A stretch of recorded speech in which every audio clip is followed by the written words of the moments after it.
हाँ बोलिए।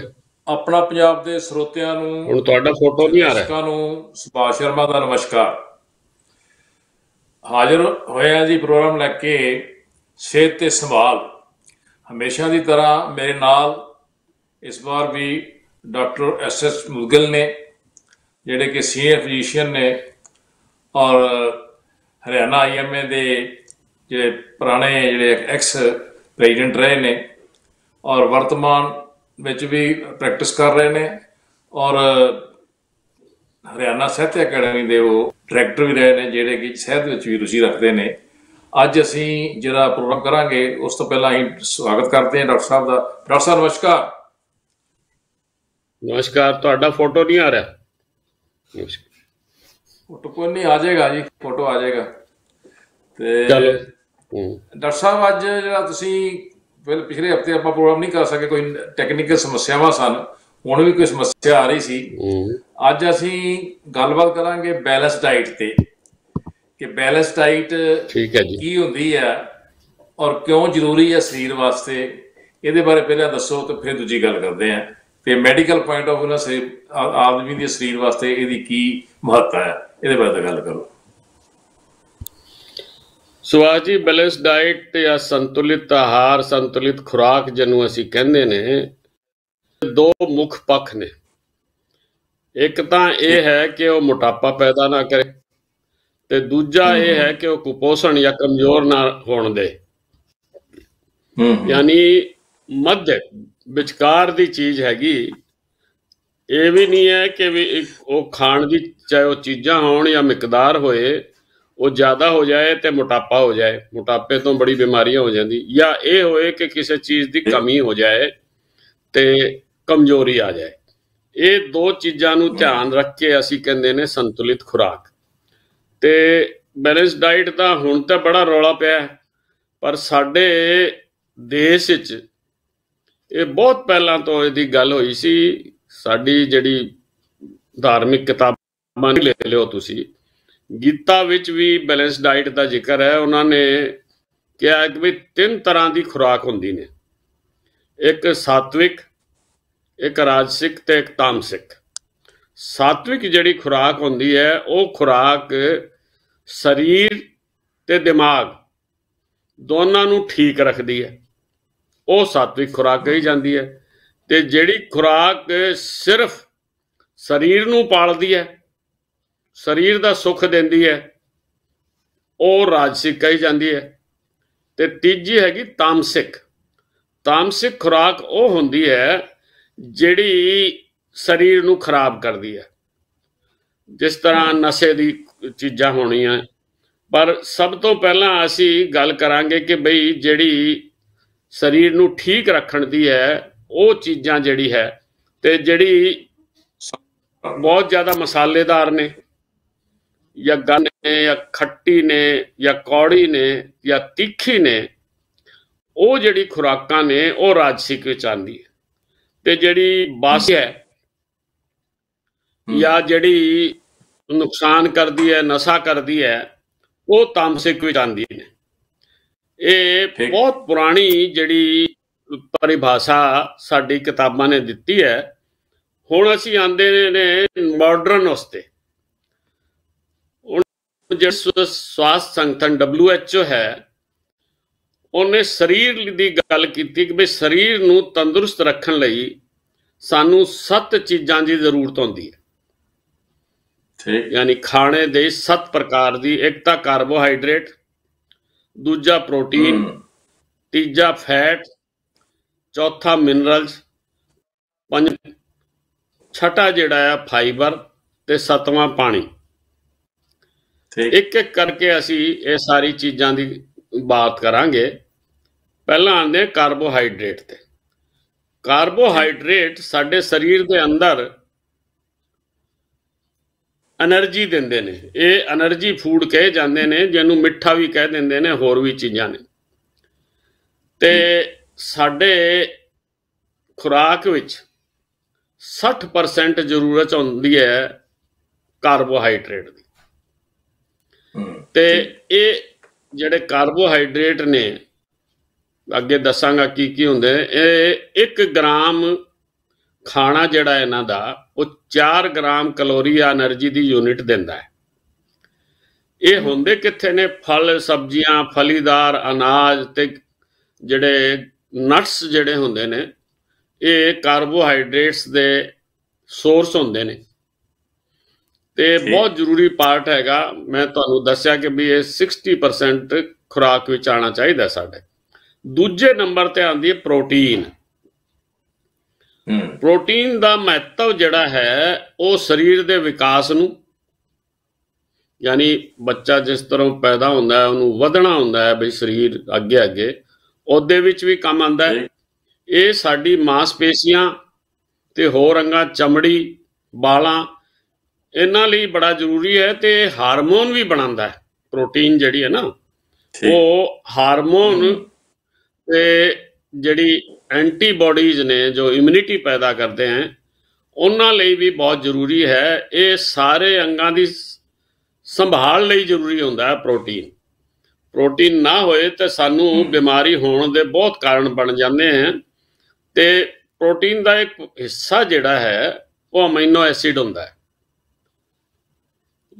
ਲਗਭਗ 20 ਜਿਹੜੇ ਅਮੀਨੋ ਐਸਿਡ ਜ਼ਰੂਰੀ ਹੁੰਦੇ ਸਾਡੀ ਖੁਰਾਕ ਵਿੱਚ। ਸਰੀਰ 12 ਯਾਨੀ 12 ਜਿਹੜੇ ਹੈ ਉਹ ਅਮੀਨੋ ਐਸਿਡ ਬਣਾ ਸਕਦਾ ਹੈ। 8 ਜਿਹੜੇ ਹੈ ਉਹ ਖੁਰਾਕ ਤੋਂ ਹੀ ਲੈਣੇ ਪੈਂਦੇ। ਯਾਨੀ 12 ਜਿਹੜੇ ਅਮੀਨੋ ਐਸਿਡ ਨੇ ਜੋ ਪ੍ਰੋਟੀਨ ਦਾ ਇੱਕ ਅੰਗ ਨੇ, ਉਹ ਤੇ ਸਾਡਾ ਸਰੀਰ ਵੀ ਸਿੰਥੇਸਾਈਜ਼ ਕਰ ਸਕਦਾ ਹੈ ਜਿਹੜੇ ਖੁਰਾਕ ਨਾਲ। ਲੇਕਿਨ 8 ਜਿਹੜੇ ਨੇ ਉਹ ਸਾਨੂੰ ਖੁਰਾਕ ਤੋਂ ਲੈਣੇ ਚਾਹੀਦੇ ਨੇ। ਤੇ ਖੁਰਾਕ ਮੁੱਖ ਭਾਗ ਜਿਹੜਾ ਪ੍ਰੋਟੀਨ ਦਾ ਹੈ ਉਹ ਐਨੀਮਲ ਪ੍ਰੋਟੀਨ ਹੈ। ਐਨੀਮਲ ਪ੍ਰੋਟੀਨ ਵਿੱਚ 3 ਚੀਜ਼ਾਂ ਆਉਂਦੀ ਨੇ। ਇੱਕ ਤਾਂ ਡੇਰੀ ਪ੍ਰੋਡਕਟਸ, ਦੁੱਧ ਹੈ, ਲੱਸੀ ਹੈ, ਤੁਹਾਡਾ ਪਨੀਰ ਹੈ, ਮੱਖਣ ਹੈ, ਇਹ ਸਾਰੀ ਚੀਜ਼ਾਂ ਇਹ ਆਉਂਦੀ ਨੇ। ਤੇ ਦੂਜੀ ਜਿਹੜੀ ਹੈ ਉਹ ਮੀਟ ਤੇ ਮੱਛੀ ਇਹ ਹੈ। ਤੇ ਅਸੀਂ ਸਾਡੀ ਖੁਰਾਕ ਵਿੱਚ ਇਸ ਦਾ 10 ਤੋਂ 15% ਹੀ ਜ਼ਰੂਰਤ ਹੁੰਦੀ ਹੈ, ਜ਼ਿਆਦਾ ਨਹੀਂ ਖਾਣੀ ਚਾਹੀਦੀ। ਤੇ ਪ੍ਰੋਟੀਨ ਵੀ 1 ਗ੍ਰਾਮ ਜਿਹੜੀ ਖਾਈਏ ਅਸੀਂ ਤਾਂ 4 ਕੈਲੋਰੀ ਦਿੰਦੀ ਹੈ। ਜਿਹੜੇ ਵੈਜੀਟੇਰੀਅਨ ਹੁੰਦੇ ਨੇ ਇਹਨਾਂ ਦੀ ਜਿਹੜੀ ਹੈ, ਇੱਕ ਦੇਖੀਏ 3 ਤਰ੍ਹਾਂ ਦੇ ਅਸੀਂ ਅੱਜ ਕੱਲ੍ਹ ਮੰਨਦੇ ਨੇ ਖੁਰਾਕ ਵਾਲੇ ਬੰਦੇ। ਇੱਕ ਤਾਂ ਵੈਜੀਟੇਰੀਅਨ, ਇੱਕ ਵੈਗਾਨ ਤੇ ਇੱਕ ਨੌਨ ਵੈਜੀਟੇਰੀਅਨ। ਨੌਨ ਵੈਜੀਟੇਰੀਅਨ ਤੇ ਜਿਹੜੇ ਨੇ ਮਾਸ ਮੱਛੀ ਜਿਹੜੇ ਖਾਂਦੇ ਨੇ, ਤੇ ਵੈਜੀਟੇਰੀਅਨ ਜਿਹੜੇ ਨੇ ਉਹ ਮਾਸ ਮੱਛੀ ਨੂੰ ਛੱਡ ਕੇ ਡੇਅਰੀ ਪ੍ਰੋਡਕਟ ਲੈਂਦੇ ਨੇ। ਬਟ ਜਿਹੜੇ ਵੈਗਾਨ ਨੇ ਉਹ ਡੇਅਰੀ ਪ੍ਰੋਡਕਟ ਵੀ ਨਹੀਂ ਲੈਂਦੇ, ਉਹ ਕਹਿੰਦੇ ਇਹ ਵੀ ਐਨੀਮਲ ਫੂਡ ਹੈਗਾ। ਤੇ ਜਿਹੜੇ ਵੈਗਾਨ ਨੇ ਉਹਨਾਂ ਨੂੰ ਕਿੱਥੋਂ ਮਿਲਣਗੇ? ਉਹਨਾਂ ਨੂੰ ਮਿਲਣਗੇ ਬੀਨਸ ਤੋਂ, ਮਟਰ ਜਿਹੜੀ ਜਿਸ ਤਰ੍ਹਾਂ, ਜਾਂ ਫਿਰ ਬਰਾਊਨ ਰਾਈਸ ਹੈਗਾ,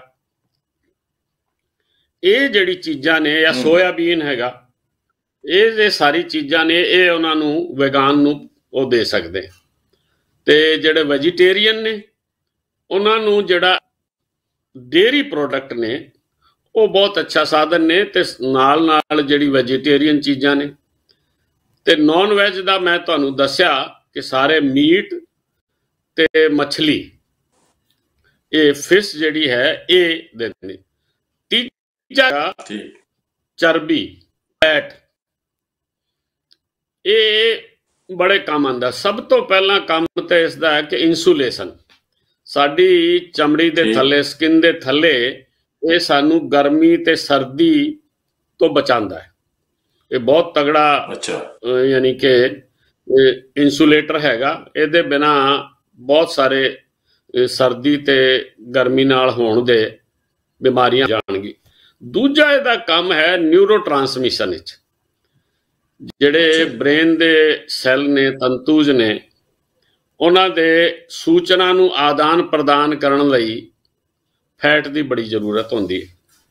ਇੱਕ ਹੋਰ ਕੰਮ ਹੈ, ਇਹ ਬਹੁਤ ਸਾਰੀ ਚੀਜ਼ਾਂ ਨੂੰ, ਜਿਹੜੇ ਹਾਰਮੋਨ, ਸਪੈਸ਼ਲੀ ਜਿਹੜੇ ਵੀਮਨਸ ਦੇ ਹਾਰਮੋਨ ਹੁੰਦੇ ਨੇ, ਉਹਨਾਂ ਨੂੰ ਵੀ ਗੜਬੜ ਕਰਦਾ। ਇਸੇ ਕਰਕੇ ਤੁਸੀਂ ਦੇਖਿਆ ਹੋਣਾ ਕਿ ਲੇਡੀਜ਼ ਨੂੰ ਫੈਟ ਦੀ ਮਾਤਰਾ ਜ਼ਿਆਦਾ ਹੁੰਦੀ ਹੈ ਸਰੀਰ ਵਿੱਚ, ਤੇ ਸਾਨੂੰ ਲਗਭਗ 35% ਕੈਲੋਰੀਜ਼ ਜਿਹੜੀ ਨੇ ਉਹ ਫੈਟ ਤੋਂ ਲੈਣੀ ਚਾਹੀਦੀ ਨੇ। ਤੇ 1 ਗ੍ਰਾਮ ਫੈਟ ਉਹ ਜਿਹੜਾ 9 ਕੈਲੋਰੀ ਪੈਦਾ, ਇਹ ਸਭ ਤੋਂ ਜ਼ਿਆਦਾ એનર્ਜੀ ਦਿੰਦਾ ਹੈ, ਲੇਕਿਨ ਬਹੁਤ ਜ਼ਿਆਦਾ ਖਾਣ ਵਿੱਚ ਨੁਕਸਾਨ ਵੀ ਕਰ ਦਿੰਦਾ ਹੈ। ਇਹ 2 ਤਰੀਕੇ ਦਾ ਹੁੰਦਾ ਫੈਟ ਜਿਹੜਾ ਨਾ, ਇੱਕ ਤਾਂ ਸੈਚੂਰੇਟਿਡ, ਇੱਕ ਅਨਸੈਚੂਰੇਟਿਡ, ਸੰਤ੍ਰਿਪਤ ਚਰਬੀ ਤੇ ਅਸੰਤ੍ਰਿਪਤ ਚਰਬੀ। ਸੰਤ੍ਰਿਪਤ ਚਰਬੀ ਜਿਹੜੀ ਹੈ ਉਹ ਬੀਫ, ਜਿਹੜਾ ਮੱਖਣ, ਘਿਓ ਆਦਿ ਚੀਜ਼ਾਂ 'ਚ ਹੁੰਦੀ ਹੈ ਤੇ ਕਈ ਤੇਲਾਂ 'ਚ ਹੁੰਦੀ ਹੈ, ਉਹ ਘੱਟ ਖਾਣੀ ਚਾਹੀਦੀ ਹੈ, ਅਦਰਵਾਈਜ਼ ਉਹ ਕੋਲੇਸਟ੍ਰੋਲ ਪੈਦਾ ਕਰਦੀ ਹੈ। ਤੇ ਅਸੰਤ੍ਰਿਪਤ ਜਿਹੜੀ ਚਰਬੀ ਹੈ ਉਹ ਬਹੁਤ ਸਾਰੇ, ਜਿਸ ਤਰ੍ਹਾਂ ਐਵੋਕਾਡੋ ਦਾ ਤੇਲ ਹੈਗਾ, ਸਾਡਾ ਸਰੋਂ ਦਾ ਤੇਲ ਹੈਗਾ ਤੇ ਓਲੀਵ ਆਇਲ ਹੈਗਾ, ਇਹਨਾਂ ਵਿੱਚ ਹੁੰਦੀ ਹੈ। ਇਹ ਸਾਨੂੰ ਧਿਆਨ ਰੱਖਣਾ ਚਾਹੀਦਾ ਹੈ ਕਿ ਬਈ ਇਹਨਾਂ ਦੀ ਮਿਕਦਾਰ, ਅਸੀਂ ਪਹਿਲਾਂ ਗੱਲ ਵੀ ਕੀਤੀ ਹੈ ਪਿਛਲੇ ਕਿ ਬਈ ਕਿਹੜਾ ਫੈਟ ਖਾਣਾ ਚਾਹੀਦਾ ਹੈ।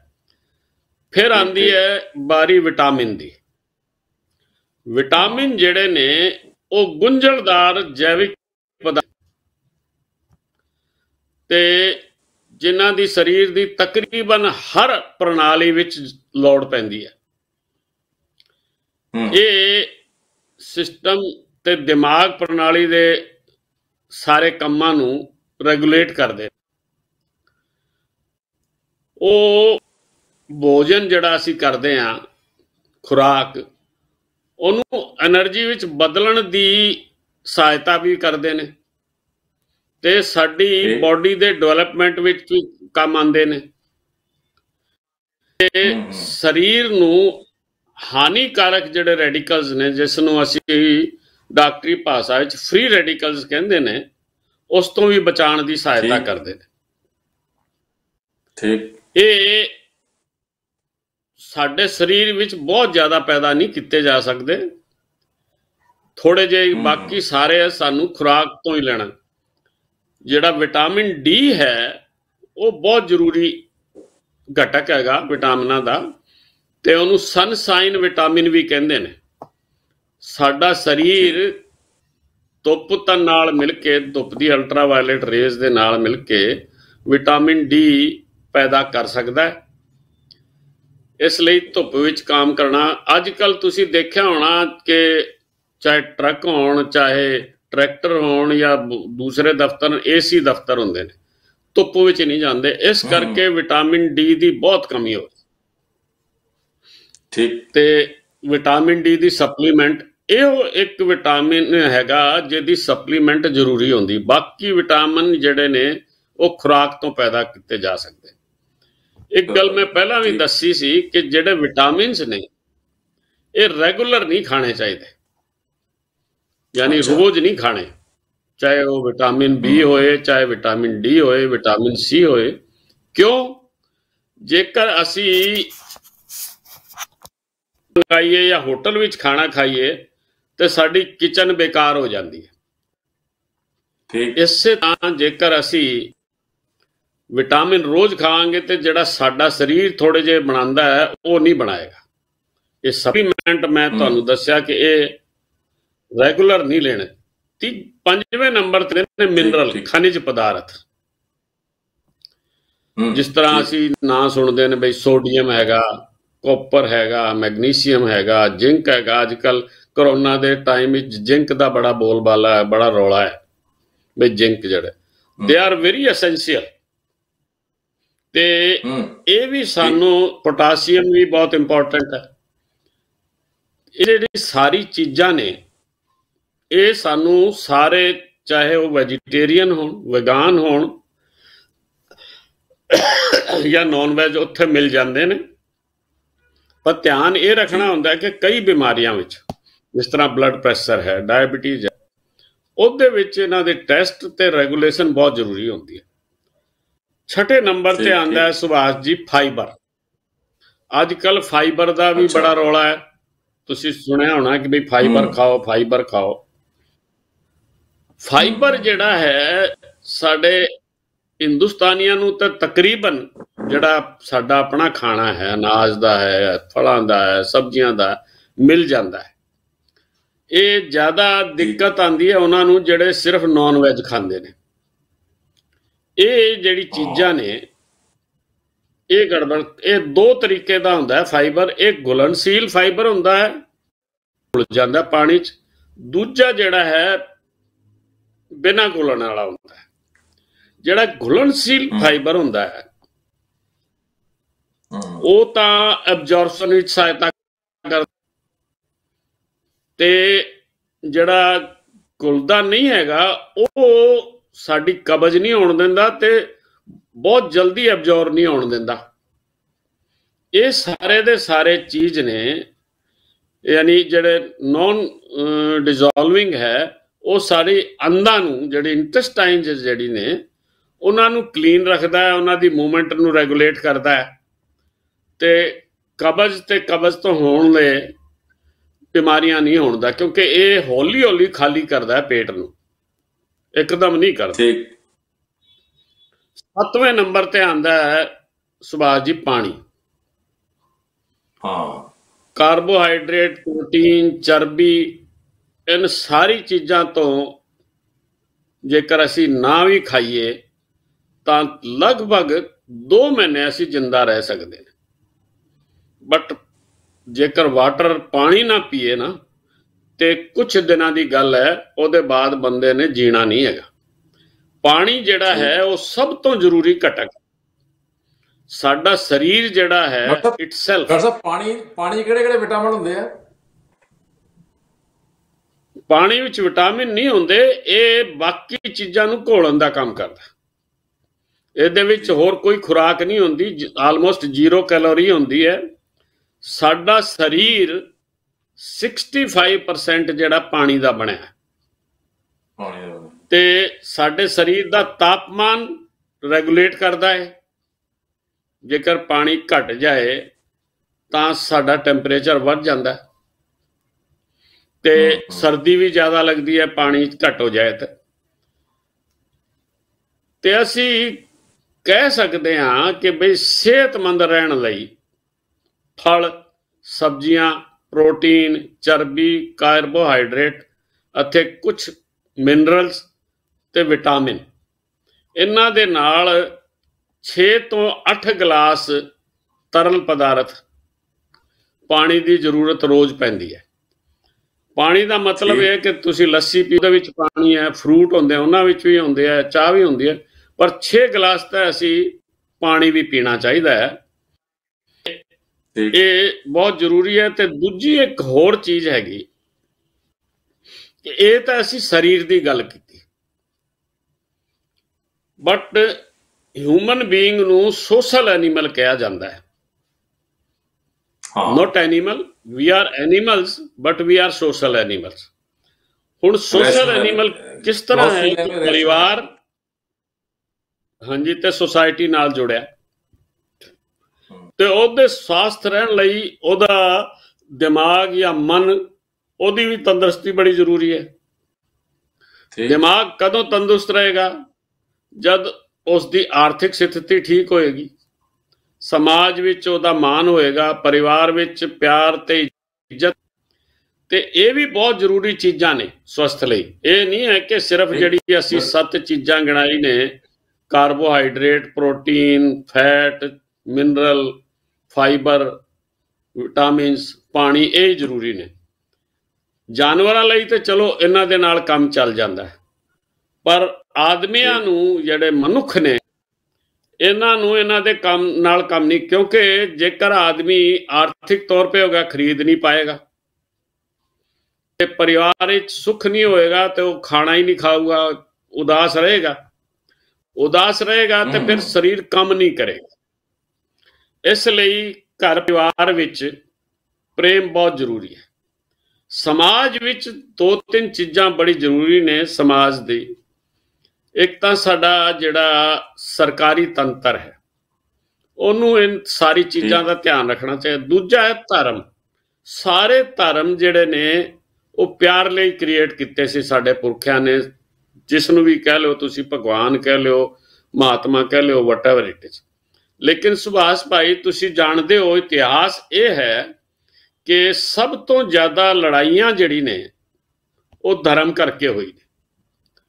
ਸਾਡੇ ਭਾਰਤ ਵਿੱਚ, ਹਿੰਦੁਸਤਾਨ ਵਿੱਚ 3-4 ਚੀਜ਼ਾਂ ਬੜੀ ਕਮਾਲ ਦੀ ਕੀਤੀ। ਇੱਕ ਤਾਂ ਮੈਂ ਤੁਹਾਨੂੰ ਦੱਸਿਆ ਕਿ ਵੀ ਗੀਤਾ ਵਿੱਚ ਅੱਜ ਤੋਂ 3-4 ਹਜ਼ਾਰ ਸਾਲ ਪਹਿਲਾਂ ਹੀ ਉਹਨਾਂ ਨੇ ਸੰਤੁਲਿਤ ਭੋਜਨ ਦਾ ਦੱਸਤਾ ਕਿ ਬਈ ਇੱਕ ਰਾਜਸਿਕ ਹੈ, ਇੱਕ ਤਾਮਸਿਕ ਹੈ, ਇੱਕ ਸਾਤਵਿਕ ਹੈ। ਉਹਦੇ ਬਾਅਦ ਉਹਨਾਂ ਨੇ ਕੀ ਕਿਹਾ ਕਿ ਬਈ ਵਸੁਦੈਵ ਕੁਟੁੰਬਕਮ। ਹੁਣ ਤਾਂ ਹੋ ਗਿਆ ਨਾ ਗਲੋਬਲ ਵਿਲੇਜ ਵਿੱਚ ਤਾਂ ਝਗੜੇ ਹੋ ਸਕਦੇ ਨੇ, ਲੇਕਿਨ ਕੁਟੁੰਬ ਵਿੱਚ ਝਗੜੇ ਨਹੀਂ ਹੁੰਦੇ। ਝਗੜੇ ਹੁੰਦੇ ਤੇ ਸੁਲਝਾਏ ਵੀ ਜਾਂਦੇ ਨੇ। ਅਸੀਂ ਤਾਂ, ਸਾਡੇ ਤਾਂ ਪਰੰਪਰਾ ਇਹ ਰਹੀ ਹੈ ਕਿ ਸਾਰਾ ਸੰਸਾਰ ਹੀ ਸਾਡਾ ਪਰਿਵਾਰ। ਇਹ ਜਿਹੜਾ ਸੂਤਰ ਹੈ, ਜੇਕਰ ਇਸ ਨੂੰ ਸਾਰੀ ਦੁਨੀਆ ਅਪਣਾ ਲੇ ਤੇ ਬਹੁਤ ਜ਼ਰੂਰੀ। ਇੱਕ ਹੋਰ ਚੀਜ਼ ਹੈ ਧਰਮ ਲਈ ਕਿਹਾ। ਧਰਮ ਲਈ ਸਾਡਾ ਕਿਹਾ ਕਿ ਵੀ ਭੋਜਨ ਤੇ ਭਜਨ ਇਹ ਇਕਾਂਤ ਦੀ ਚੀਜ਼ ਹੈ। ਯਾਨੀ ਇਹ ਭੀੜ ਭਾੜ ਦੀ ਨਹੀਂ ਹੈ ਕਿ ਮਜਮੇ ਲਾਓ ਤੁਸੀਂ ਹੋਰ ਕਰੋ। ਉਹਦੇ ਨਾਲ ਨਾ ਤਾਂ ਭਜਨ ਹੁੰਦਾ ਨਾ ਹੀ ਭੋਜਨ ਠੀਕ ਨਾਲ ਕਰ ਸਕਦਾ। ਤੁਸੀਂ ਦੇਖਦੇ ਹੋ ਜਿਹੜੇ ਹੁਣ ਜਿਹੜੀ ਫੂਡ ਪੁਆਇਜ਼ਨਿੰਗ ਹੁੰਦੀ ਹੈ, ਉਹ ਜ਼ਿਆਦਾਤਰ ਜਿਹੜੇ ਸਮਾਰੋਹ ਹੁੰਦੇ ਨੇ, ਚਾਹੇ ਉਹ ਬਰਾਤਾਂ ਹੋਣ ਜਾਂ ਹੋਰ ਕੋਈ ਫੰਕਸ਼ਨ ਹੋਣ, ਉਹਦੇ ਬਾਅਦ ਹੁੰਦੀ ਹੈ। ਘਰ ਵਿੱਚ ਸਾਫ਼ ਸੁਥਰਾ ਖਾਣਾ ਬਣਦਾ ਹੈ, ਸਾਫ਼ ਸੁਥਰਾ ਖਾਇਆ ਜਾਂਦਾ ਹੈ। ਉੱਥੇ ਪਤਾ ਨਹੀਂ ਹੁੰਦਾ ਬੰਦਾ ਸਰਵ ਕਰ ਰਿਹਾ ਹੈ ਉਹ ਬਿਮਾਰ ਹੈ ਕਿ ਨਹੀਂ। ਮੈਂ ਪਿਛਲੀ ਵਾਰੀ ਵੀ ਇੱਕ ਉਸ ਵਿੱਚ ਦੱਸਿਆ ਸੀ ਕਿ ਇੱਕ ਟਾਈਫਾਈਡ ਮੈਰੀ ਦਾ ਕੇਸ ਆਇਆ ਸੀ ਇੰਗਲੈਂਡ ਵਿੱਚ। ਉਹ ਕੁੱਕ ਸੀ, ਜਿੱਥੇ ਜਾਂਦੀ ਸੀ ਜ਼ਿਆਦਾਤਰ ਹੋਟਲਾਂ ਦੇ ਹਸਪਤਾਲਾਂ ਵਿੱਚ, ਉੱਥੇ ਹੀ ਟਾਈਫਾਈਡ ਹੋ ਜਾਂਦਾ ਸੀ। ਕਿਉਂਕਿ ਟਾਈਫਾਈਡ ਦੇ ਜਿਹੜੇ ਬੈਕਟੀਰੀਆ ਨੇ ਗਾਲ ਬਲੈਡਰ ਵਿੱਚ ਹੁੰਦੇ ਆ, ਤੇ ਕਈ ਵਾਰੀ ਉਸ ਬੰਦੇ ਨੂੰ ਕੁਝ ਨਹੀਂ ਕਹਿੰਦੇ ਜਿਹਦੇ ਵਿੱਚ ਹੁੰਦੇ, ਪਰ ਉਹ ਸਟੂਲ ਵਿੱਚ ਪਾਸ ਕਰਦਾ ਹੈ, ਸਾਫ਼ ਨਾ ਕਰੇ ਤਾਂ ਬਿਮਾਰੀ ਕਰਦਾ ਹੈ। ਉਹਦਾ ਤਾਂ ਇੰਨਾ ਰੌਲਾ ਪਿਆ ਸੀ ਕਿ ਬ੍ਰਿਟਿਸ਼ ਦੀ ਪਾਰਲੀਮੈਂਟ ਵਿੱਚ ਕਾਨੂੰਨ ਬਣਾ ਕੇ ਉਹਦਾ ਗਾਲ ਬਲੈਡਰ ਕੱਢਣਾ ਪਿਆ ਸੀ। ਤਾਂ ਤੁਸੀਂ ਸੋਚ ਸਕਦੇ ਹੋ ਕਿ ਜੇ handling of food is very necessary. ਇੱਕ ਜਿਹੜੀ ਲਾਸਟ ਚੀਜ਼ ਹੈ ਬਾਸ ਜੀ, ਮੈਂ ਉਹ ਦੱਸਾਂਗਾ ਕਿ ਜਿਹੜੇ ਨਸ਼ੇ ਦੀ ਚੀਜ਼ਾਂ, ਉਹਦਾ ਪਰਹੇਜ਼ ਬਹੁਤ ਜ਼ਰੂਰੀ। ਸਮੋਕਿੰਗ ਸਭ ਤੋਂ ਪਹਿਲਾਂ, ਉਹਦੇ ਬਾਅਦ ਅਲਕੋਹਲ ਤੇ ਹੋਰ ਨਸ਼ੇ, ਤੇ ਤੀਜਾ ਆਰਾਮ ਪ੍ਰਸਤੀ। ਯਾਨੀ ਬੰਦੇ ਨੂੰ ਹਫ਼ਤੇ ਵਿੱਚ ਘੱਟੋ ਘੱਟ 40 ਮਿੰਟ ਰੋਜ਼ ਯਾਨੀ ਚੱਲਣਾ ਚਾਹੀਦਾ ਹੈ। 7 ਦਿਨ ਨਹੀਂ ਚੱਲ ਸਕਦਾ ਤਾਂ 5 ਦਿਨ ਚਲੇ। ਹੋਰ ਕੋਈ ਐਕਸਰਸਾਈਜ਼ ਕਰੇ, ਧੁੱਪ ਵਿੱਚ ਜਾਏ। ਤੇ ਸ਼ਰਾਬ ਜ਼ਰੂਰ ਪੀਣੀ ਹੈ। ਤਾਂ ਮੈਂ ਸ਼ਰਾਬ ਦੇ ਜਿਹੜਾ ਐਪੀਸੋਡ ਕੀਤਾ ਸੀ, ਅਸੀਂ ਤੁਹਾਨੂੰ ਦੱਸਿਆ ਸੀ ਕਿ ਬਈ ਔਰਤਾਂ ਨੂੰ ਤੇ 55 ਸਾਲ ਤੋਂ ਉੱਪਰ ਜਿਹੜੇ ਪੁਰਖ ਨੇ, ਉਹਨਾਂ ਨੂੰ 1 ਯੂਨਿਟ ਅਲਕੋਹਲ ਤੋਂ ਜ਼ਿਆਦਾ ਨਹੀਂ ਪੀਣੀ ਚਾਹੀਦੀ। 55 ਸਾਲ ਤੋਂ ਘੱਟ ਜਿਹੜੇ ਮੇਲ ਨੇ ਉਹ 2 ਯੂਨਿਟ ਪੀ ਸਕਦੇ ਨੇ। ਪਰ ਉਹ ਇਹ ਨਹੀਂ ਕਿ ਵੀ ਪੀ ਸਕਦੇ ਤਾਂ ਮੈਂ ਕੋਈ ਰਿਕਮੈਂਡ ਕਰ ਰਿਹਾ। ਰਿਕਮੈਂਡ ਤਾਂ ਮੈਂ ਇਹੀ ਕਰ ਰਿਹਾ ਕਿ ਵੀ ਐਬਸਟੀਨੈਂਸ ਕਰਨ, ਪਰਹੇਜ਼ ਕਰਨ। ਤੇ ਤੰਬਾਕੂ ਕਿਸੇ ਵੀ ਤਰੀਕੇ ਨਾਲ ਨਹੀਂ ਲੈਣਾ ਚਾਹੀਦਾ, ਨਾ ਕੋਈ ਹੋਰ ਨਸ਼ਾ ਲੈਣਾ ਚਾਹੀਦਾ। ਹੋਰ ਤੁਸੀਂ ਦੱਸੋ, ਮੇਰੇ ਖਿਆਲ ਤੋਂ ਅੱਜ ਦੀ ਗੱਲ ਪੂਰੀ ਹੋ ਗਈ। ਕੋਈ ਹੋਰ ਸਵਾਲ ਹੋ ਤਾਂ ਪੁੱਛੋ। ਬਸ ਇਹੀ ਹੈ ਕਿ ਜਿਹੜੀ ਸਰੀਰ ਨੂੰ ਜਿਹੜੀ ਅੱਜ ਕੱਲ੍ਹ ਚੱਲਿਆ ਫਾਸਟ ਫੂਡ ਵਗੈਰਾ, ਜਾਂ ਇਹ ਵੀ ਮੈਂ ਸਮਝਦਾ ਵੀ ਬੈਡ ਨਾ, ਜੰਕ ਫੂਡ ਤੇ ਜਿਹੜਾ ਪ੍ਰੀਜ਼ਰਵਡ ਫੂਡ ਹੈ, ਇਸ ਤੇ ਅਸੀਂ ਇੱਕ ਪੂਰਾ ਐਪੀਸੋਡ ਕਰਾਂਗੇ ਸੁਭਾਸ਼ ਜੀ, ਜਿਹਦੇ ਡਿਸਕਸ ਕਰਾਂਗੇ। ਪਰ ਥੋੜੀ ਜਿਹੀ ਗੱਲ ਮੈਂ ਦੱਸ ਦਿੰਦਾ, ਪ੍ਰੋਸੈਸਡ ਫੂਡ ਤੇ ਜੰਕ ਫੂਡ ਹੁੰਦਾ ਹੈ। ਪ੍ਰੋਸੈਸਡ ਫੂਡ ਤਾਂ ਸਦੀਆਂ ਤੋਂ, ਹਜ਼ਾਰਾਂ ਸਾਲਾਂ ਤੋਂ ਬਣਿਆ ਜਾ ਰਿਹਾ ਹੈ। ਜਿਹੜੇ ਸਾਡੇ ਸਰਦੀਆਂ 'ਚ ਲੱਡੂ ਬਣਦੇ ਨੇ, ਜਾਂ ਮੱਠੀ ਬਣਦੀ ਨੇ, ਪਾਪੜ ਬਣਦੇ ਨੇ, ਇਹ ਸਾਰੇ ਪ੍ਰੋਸੈਸਡ ਫੂਡ ਨੇ। ਇਹ ਨਹੀਂ ਹੈ ਕਿ ਬਈ ਇਹ ਚੰਗੇ ਨਹੀਂ ਹੁੰਦੇ, ਇਹ ਵੀ ਹੁੰਦੇ ਆ। But junk food is different. Junk food ਜਿਹੜਾ ਹੈ ਉਹ ਫਟਾਫਟ ਤਿਆਰ ਕੀਤਾ ਜਾਂਦਾ ਹੈ, ਤੇ ਉਹਦੇ ਵਿੱਚ ਇਹ ਧਿਆਨ ਨਹੀਂ। ਦੇਖੋ, ਜਿਹੜੇ ਮੈਂ ਤੁਹਾਨੂੰ ਦੱਸਿਆ ਪਾਪੜ, ਬੜੀ ਤੇ ਲੱਡੂ, ਮਿਠਾਈ, ਉਹ ਮੌਸਮ ਦੇ ਨਾਲ ਬਣਾਏ ਜਾਂਦੇ ਸੀ। ਧਿਆਨ ਹੋਣਾ ਤੁਹਾਨੂੰ, ਸਰਦੀਆਂ 'ਚ ਲੱਡੂ ਜ਼ਿਆਦਾ ਬਣਦੇ ਸੀ। ਤੇ ਇਸੇ ਤਰ੍ਹਾਂ ਹੋਰ ਚੀਜ਼ਾਂ ਨੇ, ਤੇ ਉਹਨਾਂ ਦੀ ਮਿਕਦਾਰ ਵੀ ਥੋੜੀ ਹੁੰਦੀ ਸੀ, ਇਹ ਨਹੀਂ ਕਿ ਕਿੰਨਾ ਹੀ ਖਾਓ। ਜੰਕ ਫੂਡ ਜਿਹੜਾ ਹੈ ਉਹ ਜਿਹੜਾ ਕਿਉਂ ਹੋਇਆ ਸ਼ੁਰੂ, ਜਦ ਬੰਦੇ ਕੰਮ ਵਿੱਚ ਬਹੁਤ ਲੱਗੇ, ਜਨਾਨੀਆਂ ਵੀ ਘਰ ਦਾ ਖਾਣਾ ਬੰਦ ਹੋ ਗਿਆ। ਹੁਣ ਦੋਨੋਂ ਨੌਕਰੀ ਤੇ ਜਾਂਦੇ ਤੇ ਕੀ ਕਰੀਏ, ਜਾਂ ਤਾਂ ਬਣਾ ਬਣਾਇਆ ਖਰੀਦ ਕੇ ਗਰਮ ਕਰਕੇ ਖਾ ਲੈਂਦੇ ਆ, ਜਾਂ ਜਾਂਦੇ ਜਾਂਦੇ ਰਾਸਤੇ ਤੋਂ ਰੈਸਟੋਰੈਂਟ ਤੋਂ ਲੈ ਲੈਂਦੇ। ਉੱਥੇ ਇਹ ਨਹੀਂ ਪਤਾ ਹੁੰਦਾ ਉਹ ਕਿੰਨੇ ਦਿਨ ਦਾ, ਕਿੰਨੀ ਚਿਰ ਦਾ ਬਣਾਇਆ ਹੋਇਆ ਹੈ, ਉਹਨੂੰ ਗਰਮ ਕਰਕੇ ਦੇ ਰਹੇ ਨੇ, ਉਹਦੇ 'ਚ ਕੀ ਹੈਗਾ। ਤੇ ਫਿਰ ਕੀ ਹੈ ਕਿ ਹੱਥ ਵਿੱਚੋਂ ਲੈ ਕੇ ਚਲੇ, ਹੱਥ 'ਚ ਕਾਫੀ ਹੁੰਦੀ ਹੈ ਕਿ ਰੋਟੀ ਦਾ ਜਿਹੜਾ ਜਿਹਨੂੰ ਕੁਛ ਕਹਿ ਲਈਏ ਅਸੀਂ, ਸੈਂਡਵਿਚ ਕਹਿ ਲਈਏ ਜਾਂ hot dog whatever it is, ਉਹਨੂੰ ਚਬਾਈ ਜਾਂਦੇ। ਤੇ ਜਿਹੜੇ ਫਲ ਫਰੂਟ ਤੇ ਹਾਂਜੀ ਡਾਕਟਰ ਸਾਹਿਬ, ਕੈਲੋਰੀ ਕਿੰਨੀ ਚਾਹੀਦੀ ਹੈ ਬੋਡੀ ਨੂੰ, ਸਰੀਰ ਡੇਲੀ? ਕਿਸ ਦੀ ਕਿੰਨੀ ਕੈਲੋਰੀ ਚਾਹੀਦੀਆਂ ਨੇ ਫੂਡ 'ਚ ਜਾਂ ਸਰੀਰ ਨੂੰ ਡੇਲੀ ਰੋਜ਼ ਦੀਆਂ? ਇਹ ਉਮਰ ਤੇ ਬਹੁਤ ਫਰਕ ਪੜਦਾ ਹੈ, ਤੇ ਮੇਲ ਤੇ ਫੀਮੇਲ ਤੇ ਬੜਾ ਫਰਕ ਪੈਂਦਾ ਹੈ। ਤਕਰੀਬਨ ਐਵਰੇਜ ਜਿਹੜੇ ਬੰਦੇ ਨੂੰ 2000 ਤੋਂ ਲੈ ਕੇ 2500 ਤੱਕ 2100 ਕੈਲੋਰੀ ਦੀ ਜ਼ਰੂਰਤ ਹੁੰਦੀ ਹੈ, ਜਿਹੜਾ ਸਿਹਤਮੰਦ ਜਵਾਨ ਬੰਦਾ ਹੁੰਦਾ ਹੈ। ਤੇ ਜਿਹੜੇ ਬਜ਼ੁਰਗ ਹੁੰਦੇ ਨੇ ਉਹਨਾਂ ਨੂੰ ਡਿਪੈਂਡ ਕਰਦਾ ਹੈ ਕਿ ਵੀ ਉਹ 70 ਸਾਲ ਦੇ ਨੇ, 80 ਸਾਲ ਦੇ ਨੇ, ਕੀ ਕਰਦੇ ਨੇ, ਐਕਟਿਵ ਹੈ ਕਿ ਨਹੀਂ ਹੈਗੇ। ਉਹਨਾਂ ਨੂੰ 1200 ਤੋਂ ਲੈ ਕੇ 1500 ਕੈਲੋਰੀ ਦੀ ਜ਼ਰੂਰਤ ਹੁੰਦੀ ਹੈ ਆਮ ਤੌਰ पे, but it also depends on the work they are doing. ਬਜ਼ੁਰਗ ਵੀ ਜੇਕਰ ਕੰਮ ਬਹੁਤ ਕਰ ਰਹੇ ਨੇ ਤਾਂ ਉਹਨਾਂ ਨੂੰ ਵੀ ਜ਼ਿਆਦਾ ਜ਼ਰੂਰਤ ਹੋ ਸਕਦੀ, ਤੇ ਜਿਹੜੇ ਜਵਾਨ ਜਿਹੜੇ ਕੰਮ ਨਹੀਂ ਕਰਦੇ, ਘਰ ਬੈਠੇ ਰਹਿੰਦੇ, ਉਹਨਾਂ ਨੂੰ ਵੀ ਘੱਟ ਜ਼ਰੂਰਤ। ਪਰ we can say on average a young person means till 50 you can say, or 55, he needs 2000 to 2500 calories। but ਜਿਹੜੇ ਸਪੋਰਟਸਮੈਨ ਨੇ ਜਾਂ ਹੋਰ ਮਿਹਨਤ ਦਾ ਕੰਮ ਕਰਨ ਵਾਲੇ ਨੇ ਉਹਨਾਂ ਨੂੰ ਥੋੜੀ ਜ਼ਿਆਦਾ ਸਮਾਂ ਇਜਾਜ਼ਤ ਨਹੀਂ ਦੇ ਰਿਹਾ। ਤੇ ਜਿਹੜੀ ਬਹੁਤ ਅੱਛੇ ਪ੍ਰੈਗਨੈਂਟ ਵੂਮਨ ਹੈ, ਹਾਂਜੀ ਸਮਾਂ ਇਜਾਜ਼ਤ ਨਹੀਂ ਦੇ ਰਿਹਾ। ਬਹੁਤ ਅੱਛੇ ਪੁਆਇੰਟ ਤੁਹਾਨੂੰ ਦਿੱਤੇ ਨੇ, ਔਰ ਅਗਲੇ ਹਫਤੇ ਵੀ ਅਸੀਂ ਕੰਟੀਨਿਊ ਹੈਲਥ ਤੇ ਹੀ ਰੱਖਾਂਗੇ ਪ੍ਰੋਗਰਾਮ, ਕਿਉਂਕਿ ਹੁਣ ਇਸ ਪਿਛਲੇ ਹਫਤੇ ਦੀ ਮਾਫੀ ਚਾਹੁੰਦੇ ਹਾਂ, ਕਿਉਂਕਿ ਟੈਕਨੀਕਲ ਪ੍ਰੋਬਲਮ ਆ ਗਈ ਸੀ ਇੰਟਰਨੈਟ ਦੇ ਵਿੱਚ। ਉਮੀਦ ਕਰਦੇ ਹਾਂ ਕਿ ਦਰਸ਼ਕਾਂ ਨੂੰ ਪ੍ਰੋਗਰਾਮ ਪਸੰਦ ਆਇਆ ਹੋਵੇਗਾ, ਔਰ ਮੈਂ ਇਹੀ ਅਪੀਲ ਕਰਾਂਗਾ ਕਿ ਅਜੇ ਕਰੋਨਾ ਖਤਮ ਨਹੀਂ ਹੋਇਆ, ਲੋਕ ਅਜੇ ਬੜੇ ਬੇਪਰਵਾਹ ਹੁੰਦੇ ਜਾ ਰਹੇ ਆ। ਇਹਦਾ ਧਿਆਨ ਰੱਖੋ ਆਪਣੇ ਸਰੀਰ ਦਾ, ਸਿਹਤ ਦਾ, ਔਰ ਇਹ ਡਿਸਟੈਂਸ ਵੀ ਅਜੇ ਵੀ ਰੱਖੋ, ਥੋੜਾ ਬਹੁਤ ਰੱਖ ਸਕਦੇ ਜੇ, ਤਾਂ ਹੀ ਤੁਸੀਂ ਤੰਦਰੁਸਤ ਰਹਿ ਸਕਦੇ ਜੇ। ਡਾਕਟਰ ਸਾਹਿਬ ਬਹੁਤ ਬਹੁਤ ਮਿਹਰਬਾਨੀ, ਨਮਸਕਾਰ, ਆਦਾਬ ਤੇ ਸਤਿ ਸ਼੍ਰੀ ਅਕਾਲ। नमस्कार जी, नमस्कार। Alisha Beauty Salon and Laser Spa, serving you from Deer Hill